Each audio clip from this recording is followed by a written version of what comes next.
అఖిలేష్ చర్య పాలనలో గుడి గంటల చప్పుడు కూడా భరించలేకపోయే వాళ్ళు, గుడి గంటల చప్పుడు కూడా రావద్దనమాట. అంటే వాళ్ళు వేసే ఓట్లతో బతికే పాలకులు వాళ్ళు గంటలు మోగొద్దు అంటే వీళ్ళు కూడా మోగొద్దు అంటే ఫత్వా జారీ చేశారు ఒక రకంగా యూపీలో అఖిలేష్ యాదవ్ టైంలో. అలాంటి వందల వేల ఘటనలే యూపీలో బీజేపీని గెలిపిస్తూ వస్తున్నాయి. యోగిని ఒక ఆదిత్యనాథ్ యోగిని సీఎంను చేసినాయి. బుల్డోజర్లు కదిలేలా పురిగొల్పినాయి. బీహార్ జంగల్ రాజ్, యూపీ ముల్లారాజ్, బెంగాల్ దీదీరాజ్. అయితే అక్కడికి వెళ్ళి అనుభవిస్తేనే తెలుస్తాయి ఇవన్నీ. దక్షిణాదిలో కూర్చొని, తెలుగు రాష్ట్రాల్లో కూర్చొని తడిగుడ్డ వేసుకొని మోదీ యోగికి వ్యతిరేకంగా పోస్టులు పెట్టే వాళ్ళకి తెలియదు అవి.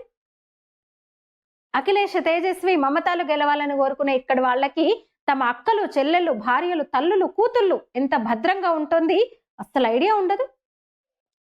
కూలిపోయిన గుళ్ళే కాదు, ఉత్తరాదిన మూగబోయిన గుడి గంటలు కూడా వినే ఓపిక ఉన్న వాళ్ళకి బోలెడు కథలు చెప్తాయి. సరే, కథలు పడే వాళ్లకు వినే ఓపిక, తెలివి ఉండే అనుకోండి.